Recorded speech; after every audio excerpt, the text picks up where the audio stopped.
We're just having some technical problems. YouTube never makes it easy, does it, with these live streams? Thank you so much, first of all, David, for really being generous with your time and just giving us this 1 hour of, so we can just kind of pick at this wonderful, full of wisdom mind of yours. If it's okay with you, I'd like to give a little bit of introduction. I also wrote this, by the way, for the people who are tuning in the description, so you can learn all about David. David is an author. He's a vocal pedagogue. He has taught many, many wonderful singers.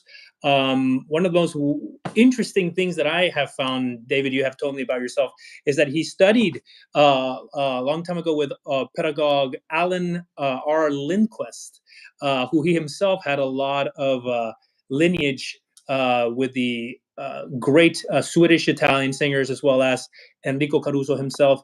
And I can't wait to just kind of dig and ask questions about that.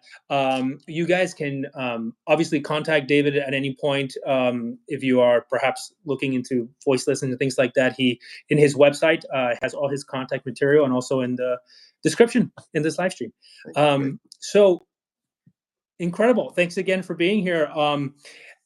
As you know, this is kind of an interactive live stream in which I'll ask some questions, and then I'm sure people are going to ask questions of their own, and we'll kind of try to balance that out.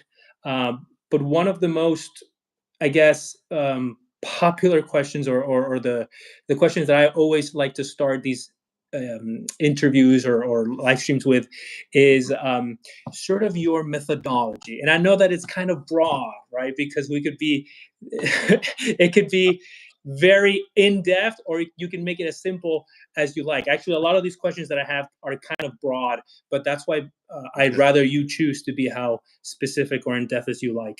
And so, yes, the first one is, how would you sum up your methodology when it comes to developing the singing voice? And it could be as simple or as in-depth as you like. Okay.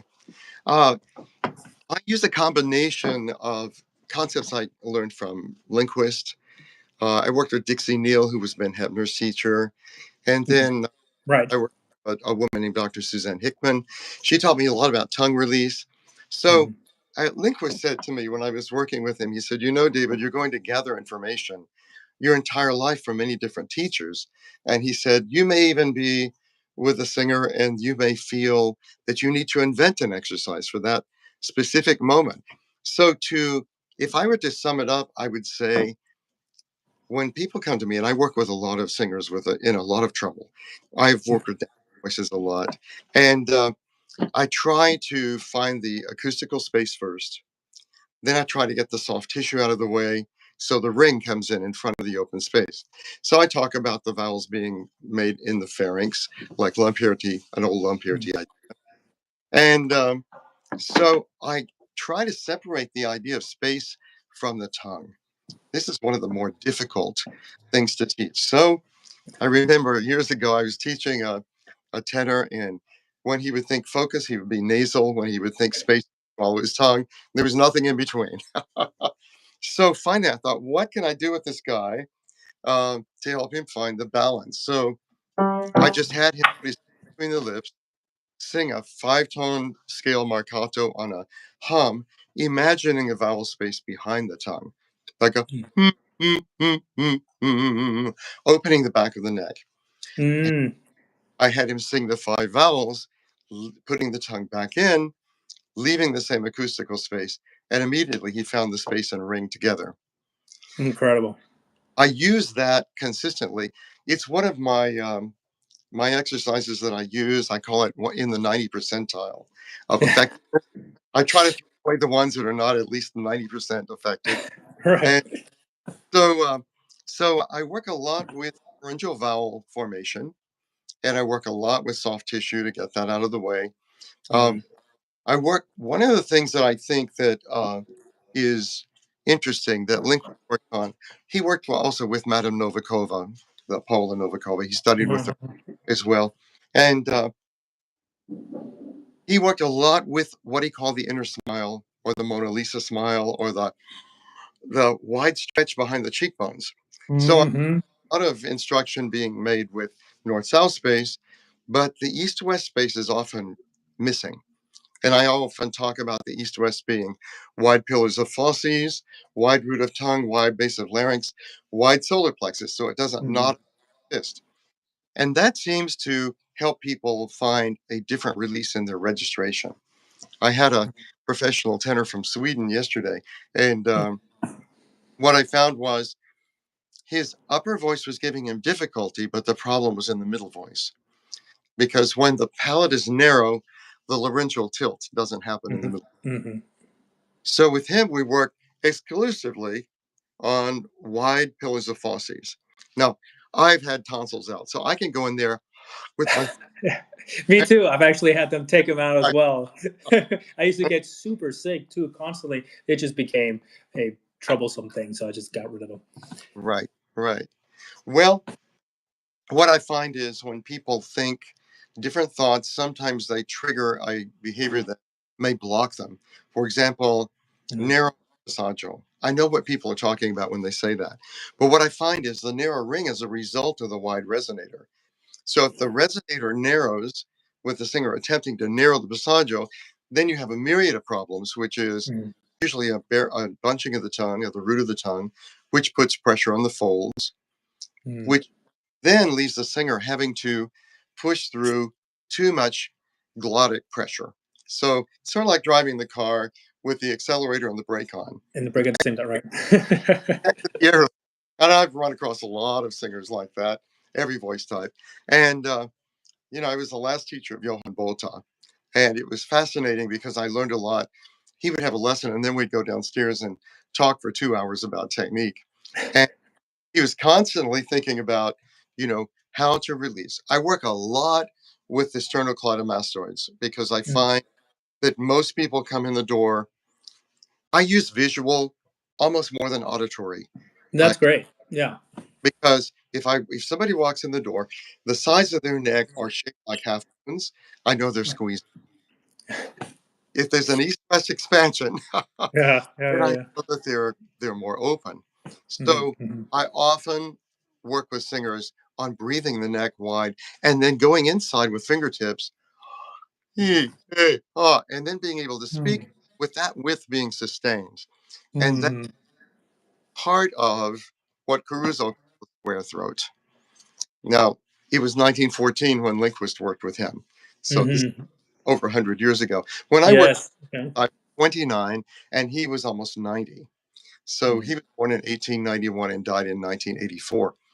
So, and in 1914, he went for an audition with the Victor Company over in Camden, New Jersey. And the president of the company said, "You know, Alan, Caruso's coming by on his way to the Opera House tonight. And would you like to sing for him?" And of Oh. course, Lee jumped at the chance. He was still quite young. And so sang for Caruso. Caruso said, "I love your voice. I'd love you to go to Italy and study with my teacher." Had already booked a ship to go to Paris and work with Jean Dureski at that time. Mm. So he couldn't take that opportunity.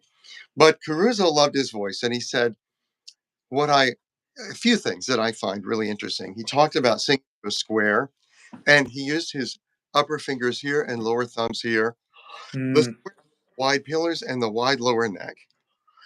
And if you look at photos of Caruso, you never see a narrow neck there, you see a wide neck. Right. And Right. there were a couple of other things he said. In one, he said, "I always feel that I'm singing below my vocal cords and never, ever pushing a lot of air through my cords," which Lindquist then kept that and he vocalized that way. And the third really interesting thing that Caruso said was, "You should be able to sing do, re, mi, fa, sol, la, ti, do on the high do and have every word understood." Mm. Of course, he opened the throat. So I always tell singers, when you go passaggio in high voice, you either open the throat and the vowel alters, or you Mhm. alter the vowel and the throat opens. So Mhm. whatever individual person, that's what I give them. Right. A But perception from the audience point of view. It should be understood from the audience point of view, even though perhaps internally it might not feel as you are singing exactly, right, e, o, u up there. But yeah, no, fantastic. You already talked already on a lot of points. I was actually, funny enough, listening a little bit to Alan Lindquest before the interview. Just Hmm. gorgeous. But both Alan and Josef Hislop, which I'm sure we'll talk a little bit about, Right. just gorgeous. I was listening to his Makushla, and he even, it's so refreshing to hear English. He had this Farewell Margarita version, and you don't hear a lot of English, especially from those era singers as well. Right. I happen to hate the English language to sing Well, because it's I'm sort of similar in that feeling. right. Yes, yes. Um, but I love that you mentioned that even you as a teacher, you like to isolate certain ideas. For example, even with the singer that you brought out, isolating the idea of pharyngeal space, opening the throat, and then in order to then sort of, okay, this is the sensation. That's one idea. Let's isolate this, play around with it. Now here's the other idea. Now let's combine these two ideas together. And I think for singers who are developing their voice now, it's such a tool that I think it's missing from also perhaps a lot of teaching, because a lot of people, at least for me when I started out, they required the full sound immediately. It's like, so this is how it is. Ba, like sing. Okay, but I'm trying to learn, like, how do I do that? Because I can't replicate what you did, just out of nowhere. Right. So isolating is also something that I tell a lot of people about. Um, this kind of ties into my second question is, in your opinion, what do you think are the key aspects that a young developing singer should perhaps be focusing on their first couple of years of training? Where we already talked about opening the throat, that pharyngeal space, which is really kind of the first rule. But in your opinion, what are some other concepts perhaps? I teach beginners like I do the advanced people, and I always keep 2 or 3 beginners in my studio to keep my teaching chops up because I work with a lot of and they're very experienced, so it's very easy to lead them through. So Mhm. I always keep 1 or 2 beginners in my studio. I work a lot with the neck, and I, I'm a big fan of the field of speech language pathology. I think that Mhm. if what teachers studied speech language pathology, they would learn a whole realm of information that about vocal health, what creates a vocal sound. 99% of the people who walk in my door are tight in the back of the neck because Mhm. posture is usually, well, we're looking at cell phones. We're looking Mhm. at, so the head alignment goes forward. I find that to be one of the biggest problems. Mhm. So the lower part of the SCM attachment, the sternocleidomastoids, is pretty easy to find. If you stick the tongue the way out, it threads here. Mhm. Mhm. Upper part of the SCMs up here behind the ear line is much more difficult to find. So I often have people go right below the jawline, line the ears over the shoulders, breathe the neck wide, like the beginning of the yawn, and just speak. Ha, eh, he, oh, Mm. that wide. Mm. Yeah. Mhm. Mhm. And that's a major problem for beginners. Also, their head pulls off the spine, which also narrows the neck, which closes the pharynx. Right. The other thing I check is the C2 and C3 in the back of the neck. Mm. So often when that collapses, that presses the back wall of the pharynx into the root of the tongue. So you diminish the internal acoustical space. So Mhm. you can find that opening there when you just feel C2 and C3. If you do a nasal fricative breath and you feel they're probably only moving an eighth of an inch, but when they Mhm. if you can sustain sound on that feeling, that opens that space between the root of the tongue and the back wall of the pharynx, which I find the most difficult space for singers to find sustain.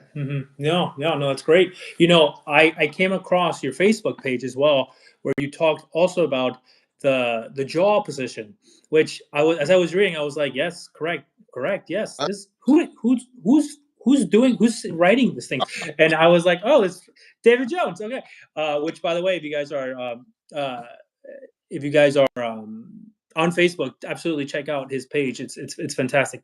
Has a wonderful amount of information. Um, I was always also made to realize this idea of posture was also very important, right? It's very difficult to also have students and singers understand the idea of expanding, even if we're taking a thoracic breath. if we are collapsed. And like, as you said, we're constantly in this, Right. posture of Right. looking down, or we walk collapsed, and sometimes we just have tension that we don't realize from, could be as simple as sleeping wrong, or incorrectly, or just having a really tough mattress. And the idea of posture, right?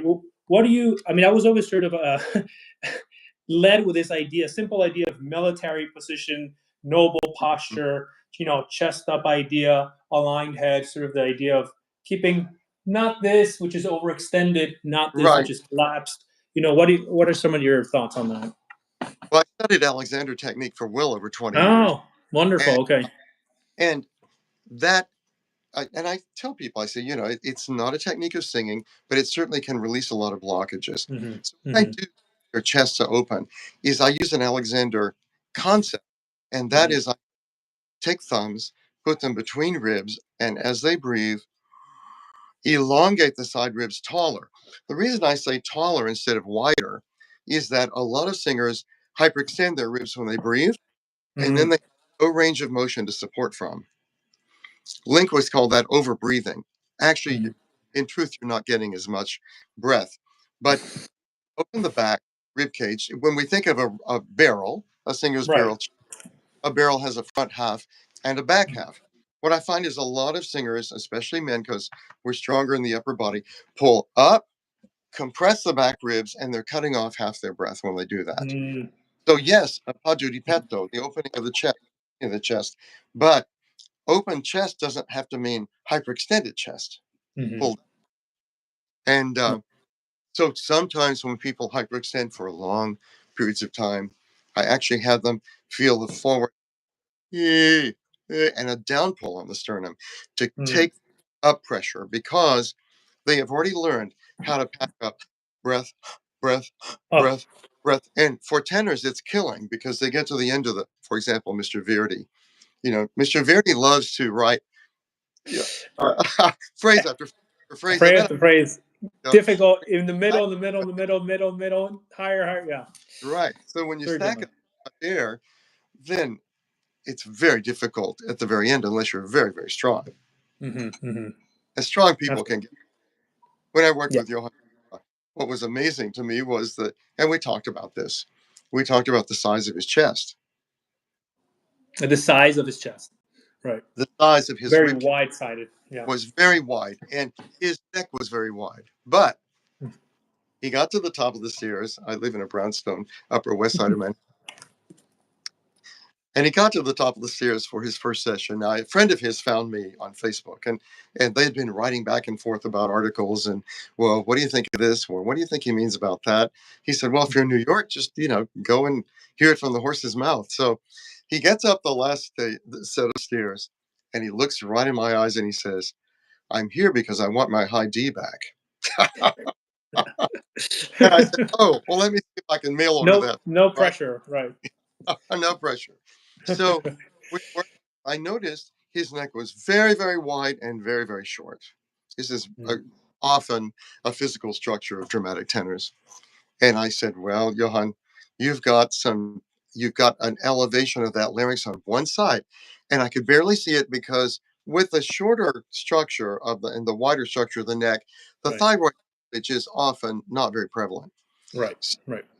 I felt the side of his neck, and he said, I don't care if it hurts. Go ahead and dig in. And we dug in, and he had a lesion of tension under right side. And so I said, Mm. I really don't want to hurt you. He said, I don't care if it hurts. I want my high D back. We worked on got the neck to release. And I'm not a massage therapist, by the way. Right. He got the neck to release, and about 20 minutes into the hour, it went ping. That high D just started speaking again. Mm. So Mm-hmm. neck why I work on it so much is it can really compromise range. It can Mm-hmm. compromise balance and registration. Can Mm. compromise so many things. And so I work a lot on Wonderful. neck. I, I No, I'm that's out right. of class in Minnesota in the summer here, an all-day teacher training class where people just come and have fun learning and so almost every singer there. I had to go behind them, put fingers here, and help them feel the stretch of their head backward because almost every singer had a forward thrust of the head. Mm-hmm. Mm-hmm. It's very And interesting. Yeah. Mm. yeah, Look at Birgit Nielsen's posture. Her head is never forward. So, which happened to be also, I read that you happened to be a student of Lindquest as well, at least a very young oh, yes. Virgin Nielsen, correct? Incredible. Yeah. Incredible. You kind of already touched also on the next question, which was what sort of vocalizations and exercises do you use to help convey certain concepts of vocal foundations to students? Before tackling that, you had already mentioned something that perhaps isn't being said very much, but the idea of the tongue, and how are you a supporter, I guess, of ideas of not allowing the tongue, obviously, to get swallowed back as we're opening that pharyngeal space. So perhaps exercises that deal with actually sticking out the tongue, and to understand how we can get the pharyngeal space without the idea of the tongue coming back, because obviously the back of the tongue is connected to the larynx. So how do we get that sort of lift and spill, right? That it needs to be either oh or ah. Right. How to get both, right? Well, for isolation, if you're working with isolation, and I will just show you this. Let me just grab a pencil here. Now, the best is a chopstick. Now, there are people who hate exercise, but I teach several voice pathologists, and they have adopted it into their practice. The best is a chopstick. And if you have a short front of the tongue, it's better to put it on top of the tongue rather than under the tongue. But Dixie Neal gave me this. I can 1983. And, I sang tenor for 20 years. Mm-hmm. And I'm really a lyric baritone. So, but anyway, put the pencil under the tongue. And she had me vocalize up. Well, at a certain point, I found a back and up space that I had never felt before because the root of the tongue had been so tight. Mm-hmm, mm-hmm, mm-hmm. Mr. Tongue really tries to feel like Mr. Space, and it's not one and the same. But so Dixie gave me that. The first time I tried to phonate, she gave me a sharpened pencil. It went flying across the room, and she was from the South, and she said, "I'm never giving you another sharpened pencil." But it does isolate phonation from tongue root tension, and it's a temporary study. She said, if your tongue is short, put the pencil on top of the tongue so you can phonate with tongue reacting. Without tongue reacting, yeah. I have found that I honestly, when I started to discover more easiness in my sound, I did the same idea. I started playing around with exercises that had to do with sort of sticking out the tongue, not with aggression, but just isolating the idea of the tongue being out and finding that openness. And even Maestro Salvatore Fisichella also had taught me that he did exercises with that as well. Right. So it's very, very interesting. And I have a couple of colleagues of mine as well who we've never really talked. And then out of nowhere, when we finally just started talking about techniques, they're like, "Oh yeah, I do exercises with sticking my tongue out too. I didn't know you did it too. I thought I was the only one. I was just being crazy." No, it really, really helps. For everybody who's joined in, by the way, a big hello to everyone. I know you guys have a couple of questions. Let me see if we can get some of you guys' questions. John Lovell, he says, "I think that it would be interesting if Baron Trump's..." Okay, let's cross that one. John Kim, he was saying, "Hi, gents. Was wondering on your thoughts on some popular opinions that Di Stefano has no technique or bad technique. No one is doubting the beauty of his voice, though." I would say that Di Stefano obviously he had a very good understanding of his technique, with a wonderful God-given gift as well. I'm not sure though what the question is though, so I'm gonna skip through that one as well. Jose Rose, any chance David could discuss speaking with a glissando through the registers? Oh, it's a good one. I think that's in my book. That's for that. One of the first exercises that Lindquest did, and I'm speaking through a kind of a rough voice because I had reflux again. But he would have first to O to U. Now, I forgot the Caruso scales, by the way, and we can go back to. We'll talk about that. I have some questions about Caruso, Joseph Hislop. We'll get to that. Yeah, but he would have me glissando oh. The O and U elongates the vocal tract, and then he would have me memorize that throat feeling and that feeling of the balance of the registers, and then he had me sing to a UH. UH, he said, feel the in your palate, not the root of your tongue. He didn't want the tongue and lock down the larynx with too much pressure. So that's the glissando, and he called it waking up the voice. Just the first thing he would have people glissando just to feel, and then he would have you go, ooh, down over and over again. You do several of those, and then you feel what your voice feels like for that day of singing. Exactly. I love that idea of the U vowel. I mean, you even see this in Gigli when he sings O Paradis, this U vowel position or UH position. Yeah. And a lot of teachers say this, they're like, sing A through an U, sing A through an U. And sometimes as a student, you're like, what the hell is she? What do you mean sing A through an U? This idea of separating these concepts of laryngeal position and and the vowel you're actually saying, they're not usually one and the same. But this wonderful U vowel at the top. Do you do a lot of exercises, I wonder, in falsetto? Especially for perhaps tenors yes.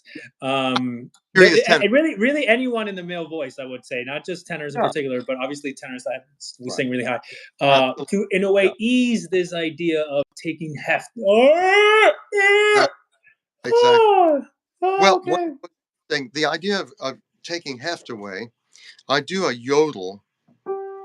Oh, I call it yodeling the palate wide. One that Lindquest talked to Bierling about was what was their sensation in passaggio, and Bierling said, when I'm in passaggio and higher, I feel I'm singing out my ears, not out my nose, my mouth. And years later, many years, I was teaching in the south of Sweden. There was a gentleman sitting in the back row of the theater.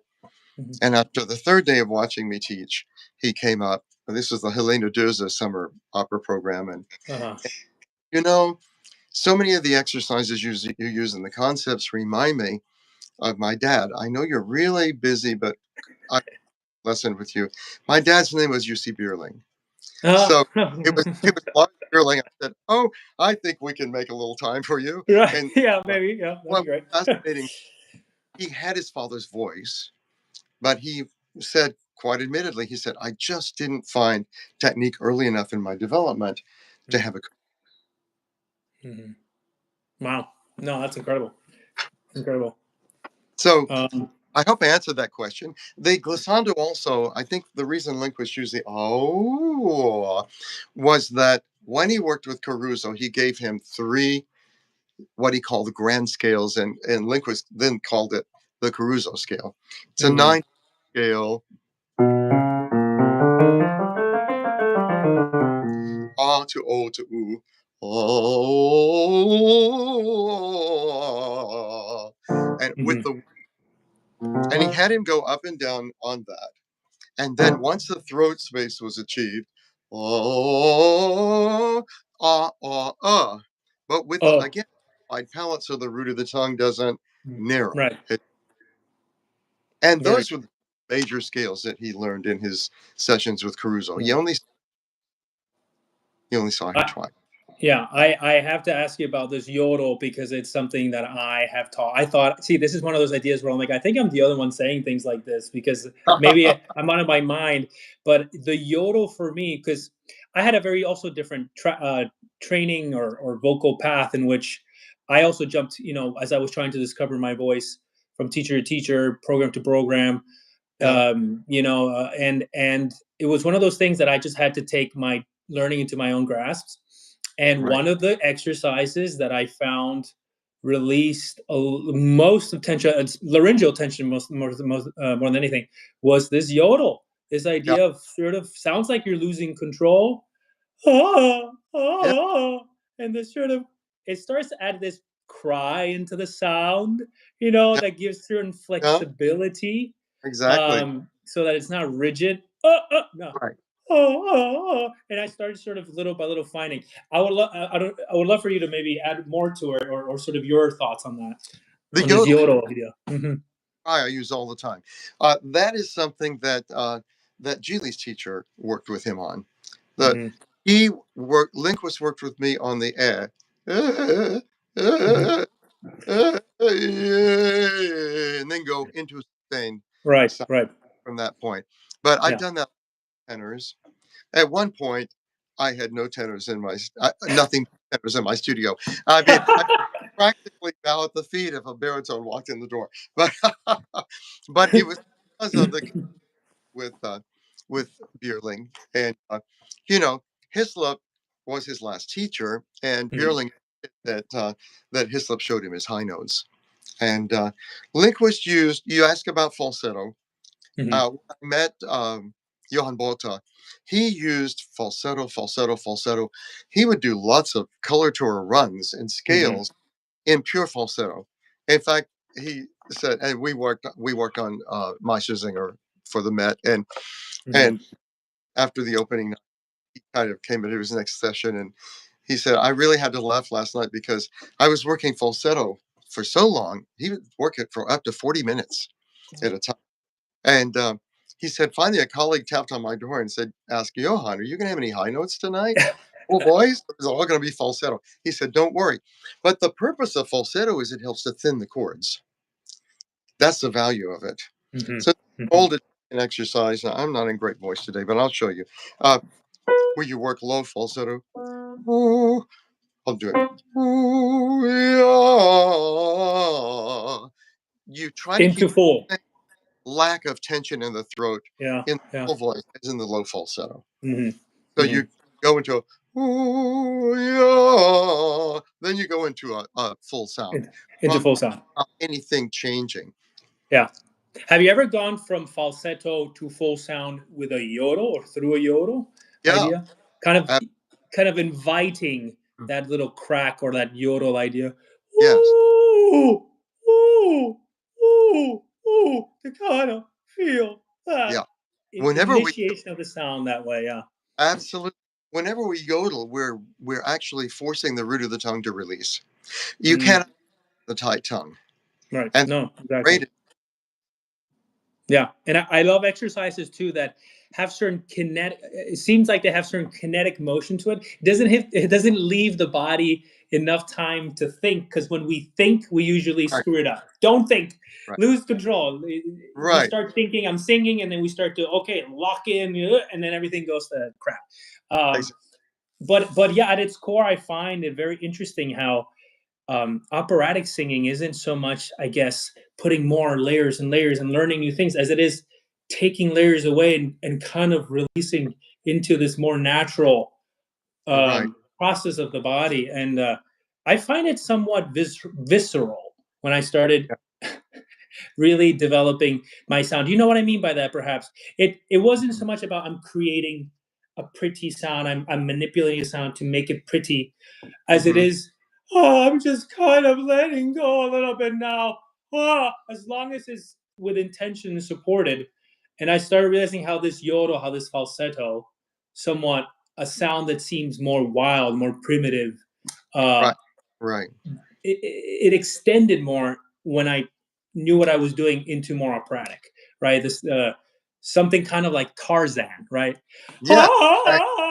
How that extends to ah, how it goes from this sort of one sound to the other in this free release sensation, so that it's not here. Oh, it's this feeling of letting Also, go. Yeah, overlock the chords in yeah, you can't over right. tense them yodel, and then you I can see the value of that because uh, I find when I work with especially dramatic tenors, Mm, with, I asked Mr. Lindquist, I said, well, what is the most difficult tenor to train? He said the Helden tenor. I have that to be true. right. I don't, maybe I'm a little wackadoodle, but I find it a fascinating voice type. Um, but the dramatic tenors or the larger tenors tend to overblow in the passaggio and then over squeeze the chords in the high voice. Mm, mhm, mhm. So I know that usually Bierling was trained. I know he used a lot of umlaut sounds to train Mm. his, and I wish I were in better voice. But Lindquest used a 2-octave exercise based on the E for the young tenor. And when I did it, I go, but he would sort of,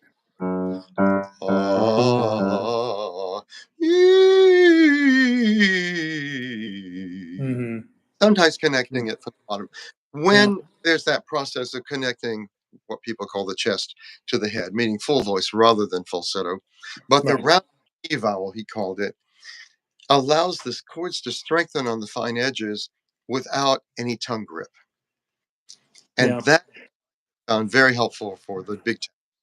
I wonder too, because I've always thought about this umlaut vowel, and I have somehow made a connection between how to sing a proper e vowel Mm-hmm. and a vowel using a little bit of this umlaut sensation. But I don't know if perhaps that's familiar, or if that makes sense to you. I guess a lot of, for me specifically as well, but I know a lot of students that I teach, this e and a vowel causes them to lose that pharyngeal right. They go ah Yeah. like and cause them to spread and go wide. And it's like, how do I sing e with that pharyngeal space, that sort of ooh position, kind of getting into this umlaut Mhm.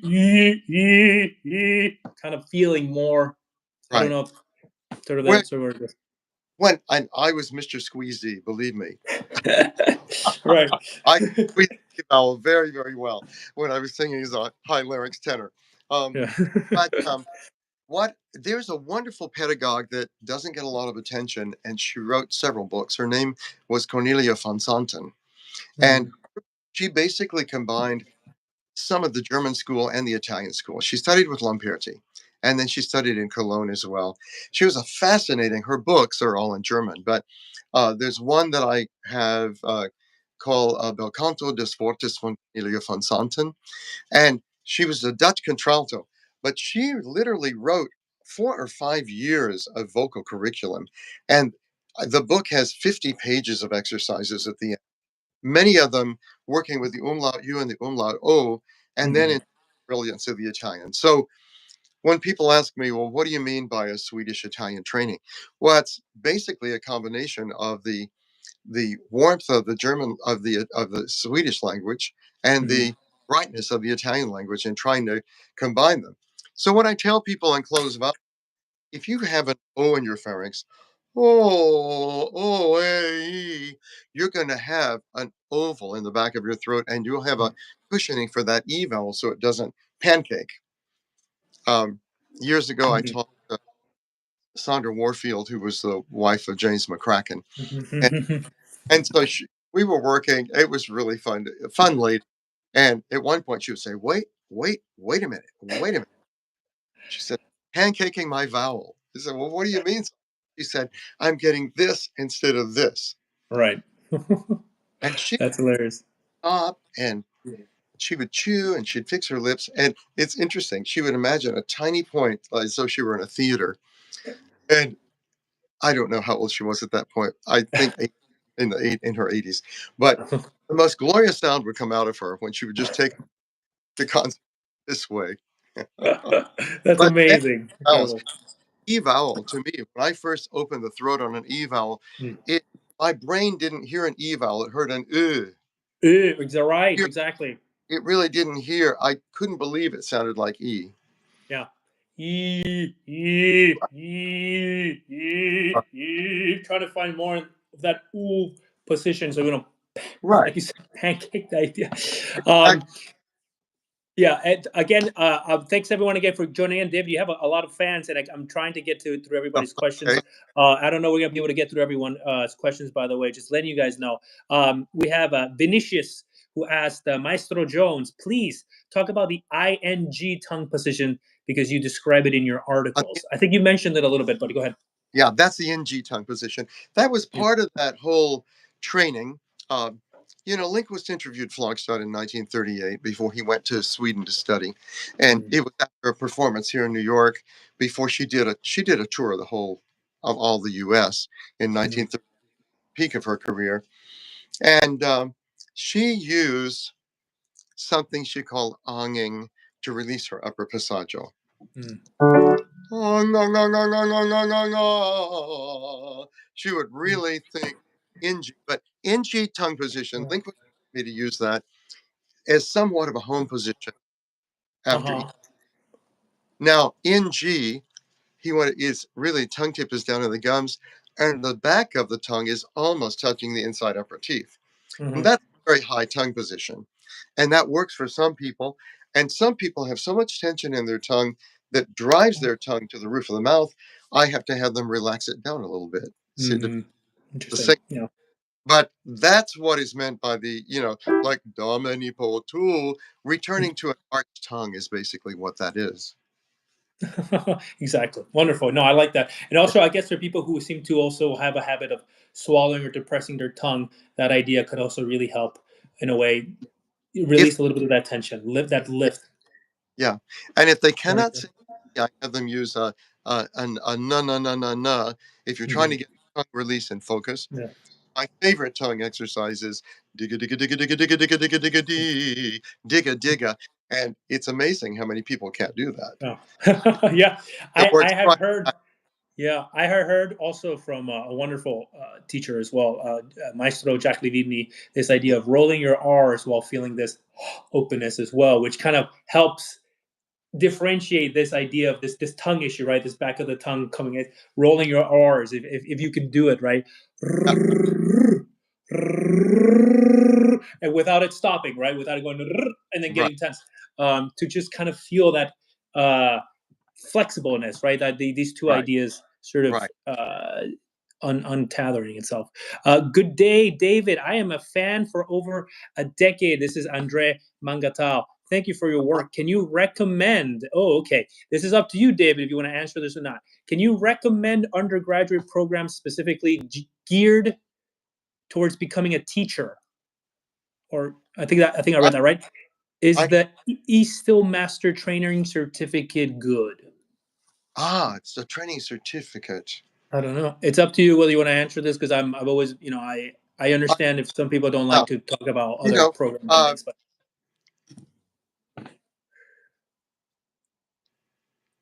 I mean, I have students who teach at universities that use my book in their pedagogy courses. mm-hmm, Uh, but I don't know specifically if they have programs with a teaching kind of certificate.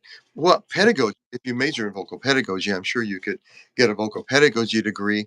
And I don't know what schools, but if they want to write me at there you jones@voice.com, go.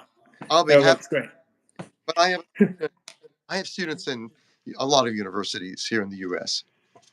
Now I have obviously I still have a couple of questions here, but I also don't want to take too much more of your time because I know we're trying to get an hour here.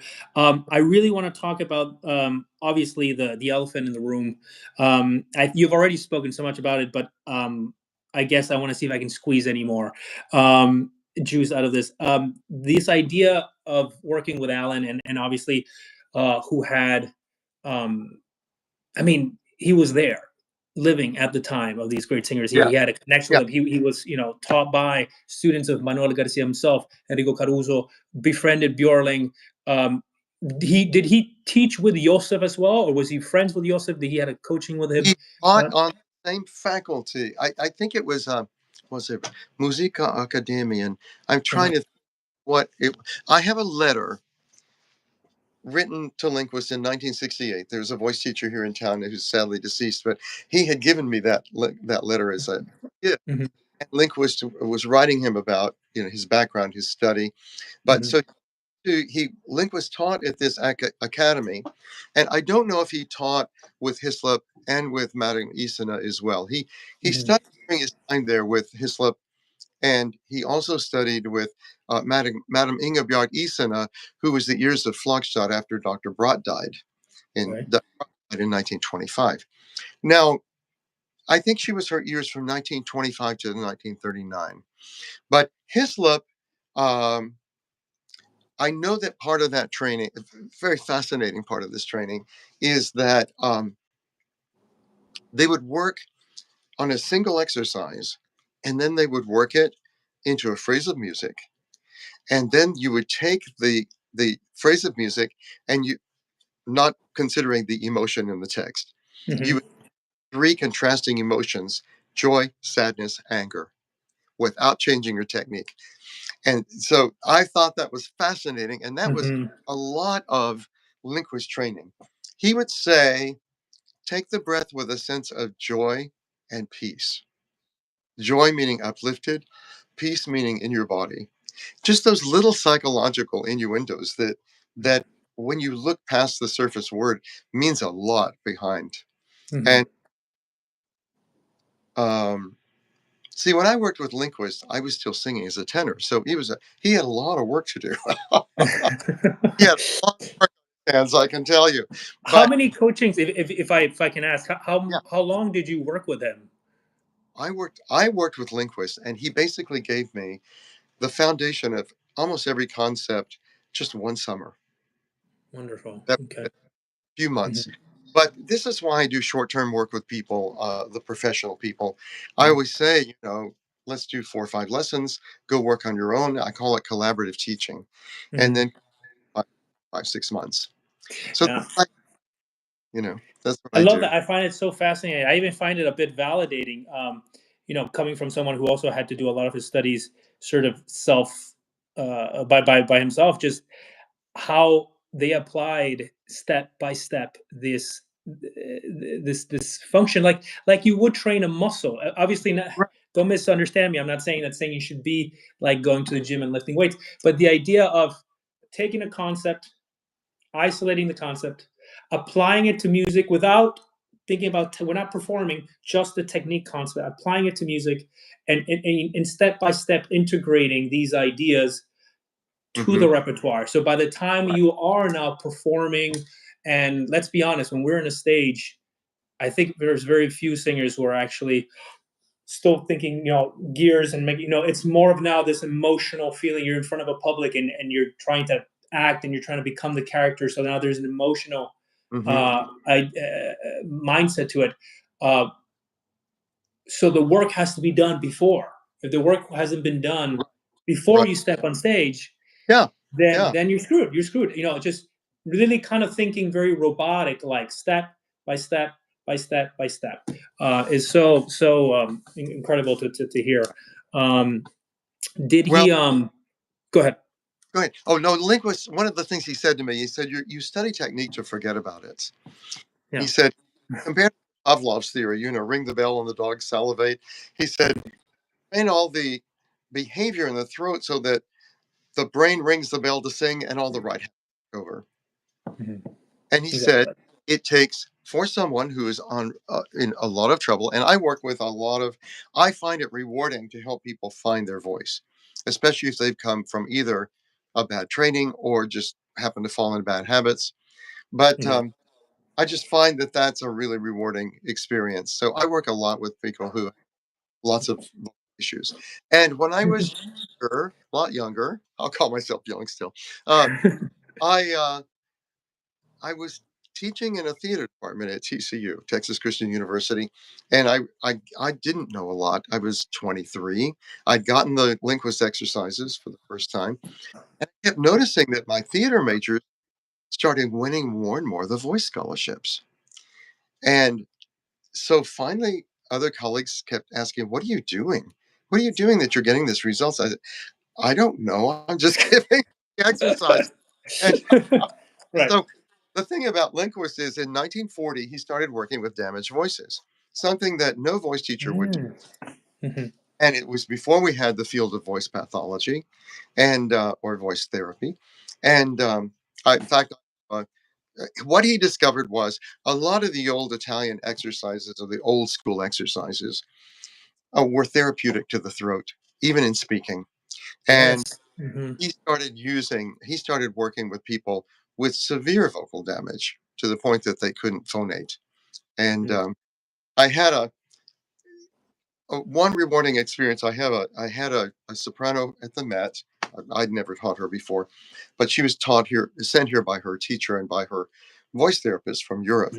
And she was singing at the Met, having a real rough time. And in that session, I walked over to her and I just aligned her jaw. I said, "I think one side," and it went crack. Her jaw had been out of its socket on one side, as she was Oh, singing. wow. And Oh, God.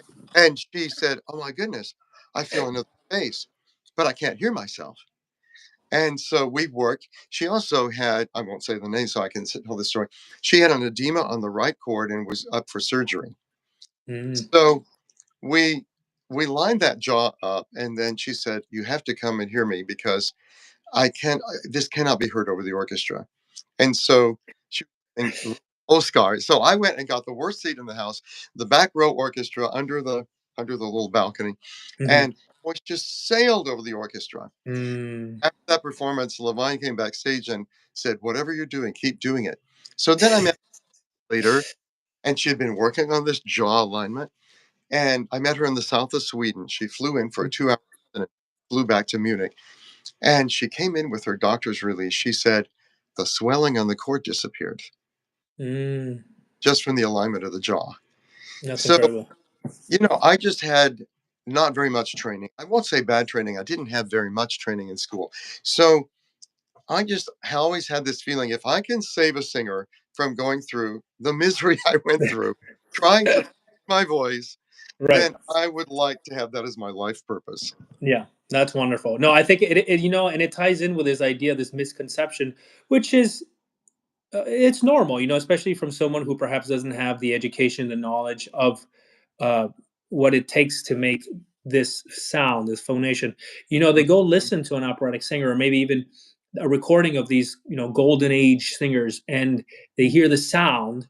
They try to replicate it, and the first thing they do is, oh, it's a big sound. Let me force it. It's got to be right. It has to because it's loud. It's buoyant. It feels like there's depth into it, and it's totally the opposite. Really, I mean, yes, there needs to be pharyngeal space. There needs to be an element of support, but the phonation process, as you said, is so therapeutic. Which is actually, I think, why I'm a person that perhaps keeps a lot of things bottled up, and when I sing, I find a bit of a stress release because it is a bit of it's like yelling in a healthy way. You're just letting it out in the most gentle, healthiest fashion. When done correctly, of course, it's this loud, buoyant, resonant sound, but it doesn't come from here. And sometimes we get, it's happened to me and probably every singer in the world that we also have to sing in different halls, different theaters. We get so over obsessed listening to ourselves. Am I cutting through the orchestra? Am I? And it's this feeling of taking that leap of faith and sensation. It's all about the sensation. You can't hear yourself. You're probably singing correctly. Um, so it's wonderful, wonderful. This was a funny little question I had, and I'm not sure if there is or not. Was there any stories that Alan passed, like, and perhaps any funny ones or just any interesting ones that he passed along to you from his time with Bjorling or Caruso or Joseph? Anything anything that was Well, said? yes, Any juicy stories? I went to in 1992. I found Lindquest's widow. She was still Uh-huh. alive. She was 92, and she was down in Virginia. And I rented a car and drove from New York down to visit her because I was so looking forward to some juicy background. I didn't get a lot of juicy background, unfortunately, but Lindquist used a lot of one-liners like "tight lips, tight throat." He was very much a Victorian man. Even when I hear his recordings of him in his speaking, his way of speech was very different from the way we speak today. Mm. Um, but he had these one-liners like "crash your tongue and you'll crash your registers." That- they- and I think that from one of his teachers.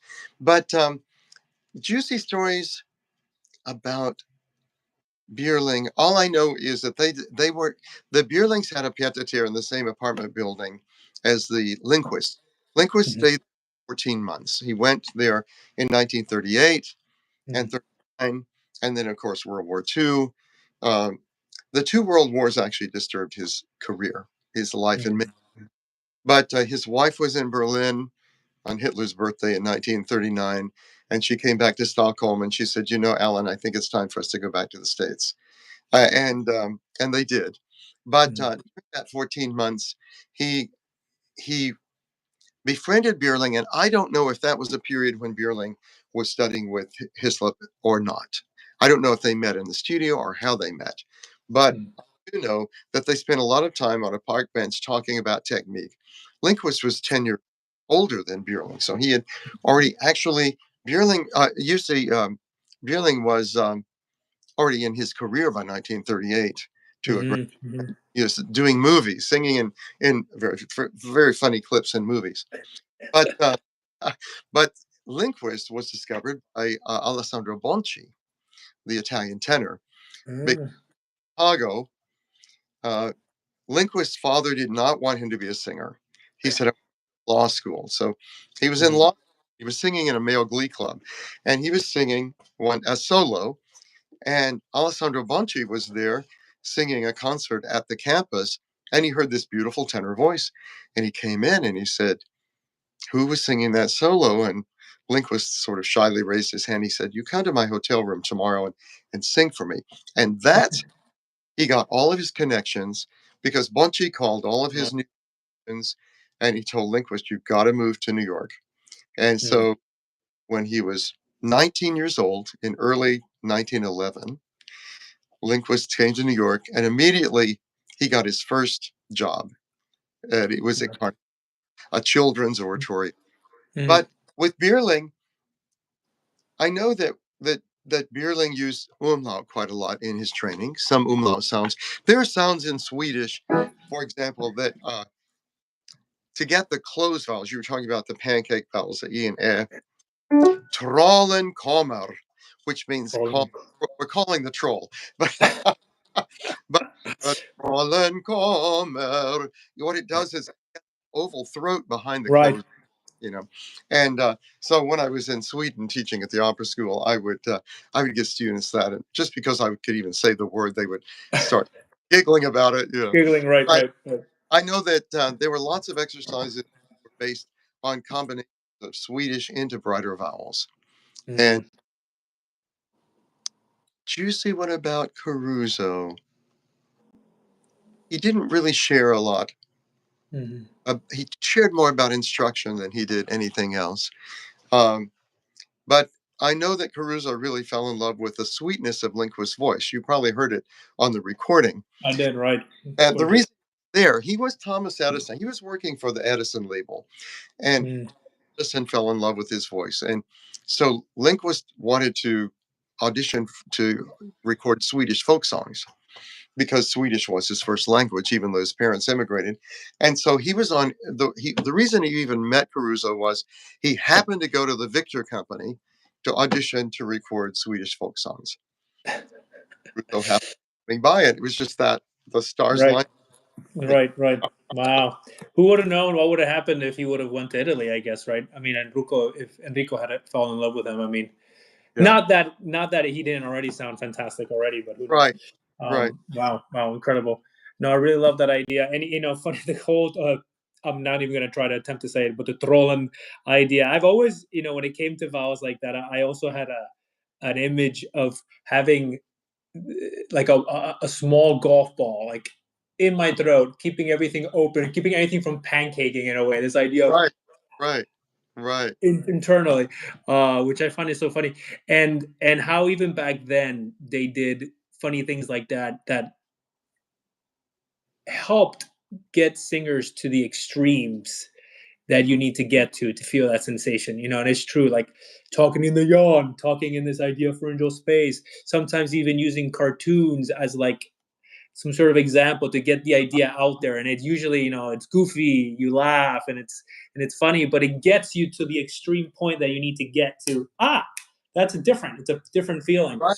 Right. It's Right. incredible how even back then it was being Well, done.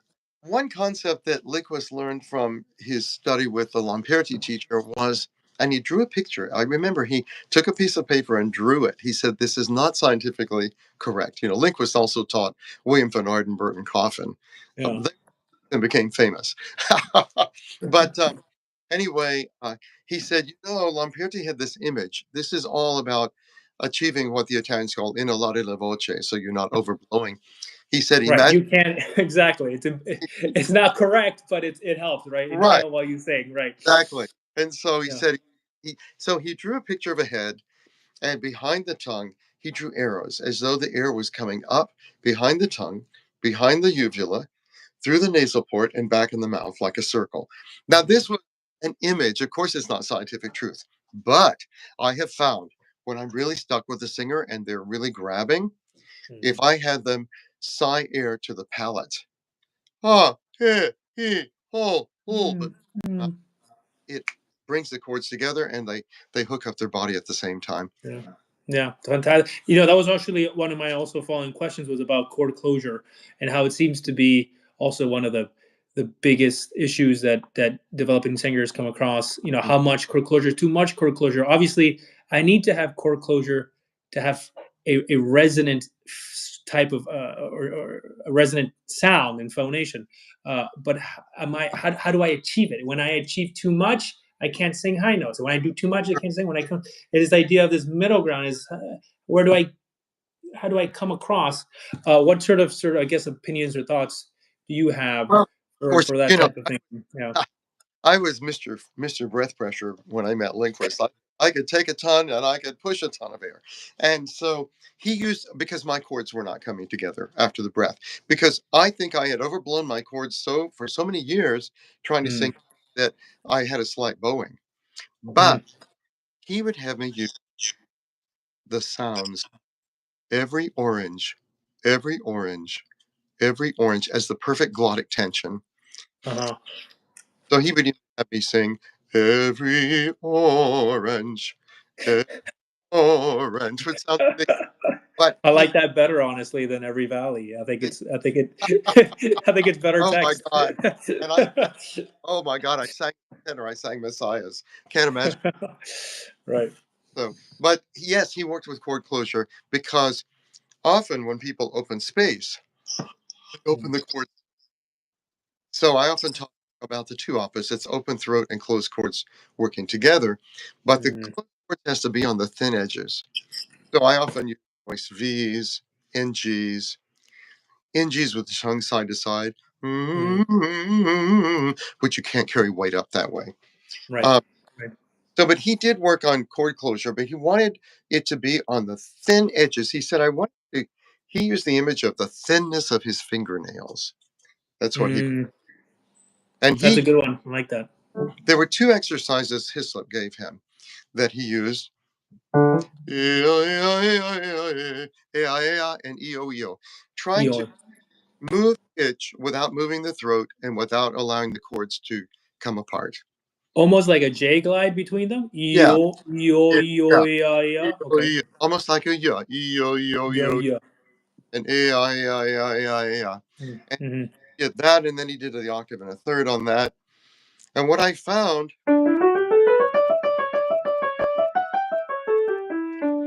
that version of the AIA for tenors who are having trouble with their passaggio, it will line up just like that Mm, because it keeps the wonderful. tongue moving, the tongue root. So there's no way to drag weight, and there's no way you can, well, if you're really smart, you don't need to overblow because you're getting resonance throughout the exercise. Right. Yeah. I found the power of the J glide when I started singing my Yeah. first Lenski, which was my Uh-huh. first Russian piece ever, and how everything is all kind of I hope I don't offend people, but there's a lot of J gliding in the language, and so it's one. I mean, it was a nightmare to learn the role and memorize the words, but to sing, everything was so fluid because it was every one word connected to the next. And it was wonderful. Right. David, thank you so much. I don't want to take much more of your time. I know No, we're already at an hour. I know. For the people who have joined us, thank you so much. I really tried to get through a couple of questions here and there, but as you can imagine, we're limited on time. But thank you for Yeah. you guys tuning in. So many wonderful questions. I know even some of you who asked questions we didn't really talk about. David, I believe, did answer them in one way or another through his examples earlier in the live stream. As I mentioned before, in the description, you guys can find David's information. You can always contact him through his website. Check out his Facebook page where he has so much wonderful information. David, am I missing anything? Do you want to anything? Okay, Oh, wonderful. if there my book, A Modern Guide to Old World Singing. It's everywhere. You can order it if you're interested. But Yes. find in that book, I try to combine a lot of how to, because I find in some books it's limited and it tells you what should be, but it doesn't tell you the action step to accomplish it. So, a lot of people, I've gotten good feedback from that. So it Wonderful. Yes, yeah, the how-tos, the step-by-steps. I think a lot of people really appreciate that. It's on. Is it on Amazon? Did I see that right? Amazon, it's on It's on Amazon. both Wonderful. Germany, and it, Great. So you get that Prime shipping. Fantastic. All right, David. Thank you. Wonderful. it's Thank you so much again. a pleasure. Hopefully we run paths again. I mean, I'll honestly, after talking with you, I'd love to even get a session myself and just kind of go through things. It would be wonderful. Sure. Okay, But all right. Thanks again. And thank you. until next one. All right. Ciao, ciao. Hey, Bye. bye.